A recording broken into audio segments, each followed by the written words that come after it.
একদম দেখুন, এই মামলা শুরু হয়েছিল 2000 সালের নভেম্বর মাস থেকে।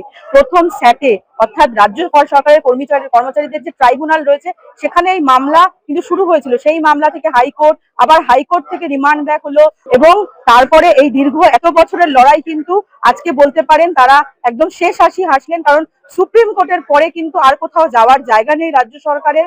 তারা রিভিউ করতে পারেন, কিন্তু সেটাও কিন্তু কতটা কি হবে সেটাও কিন্তু প্রশ্নের মুখে। কিন্তু একদম সর্বোচ্চ আদালতে, ভারতবর্ষের যে সর্বোচ্চ আদালতে, সেখানে কিন্তু কর্মীরাই শেষ হাসি হাসলেন এবং এটা কিন্তু স্পষ্ট বলে দিলেন যে যে ইন্টারিম অর্ডারটা দিয়েছিল 25% যে বকেয়া মিটিয়ে দিতে হবে 6 সপ্তাহের মধ্যে, সেটা কিন্তু ইমিডিয়েটলি ইমপ্লিমেন্ট করতে হবে। 31শে মার্চের মধ্যে সেটা মিটিয়ে দিতে হবে, এবং যে রিমেনিং যে টাকাটা থাকবে অর্থাৎ পুরো টাকাটা কিন্তু মে মাসের মধ্যে সেটা কমপ্লিট করে দিতে হবে। কি ম্যানার এবং ফ্যাশনে দেওয়া হবে তার জন্য কিন্তু একটি কমিটি গঠন করে দেওয়া হয়েছে, 4 সদস্যের একটি কমিটি।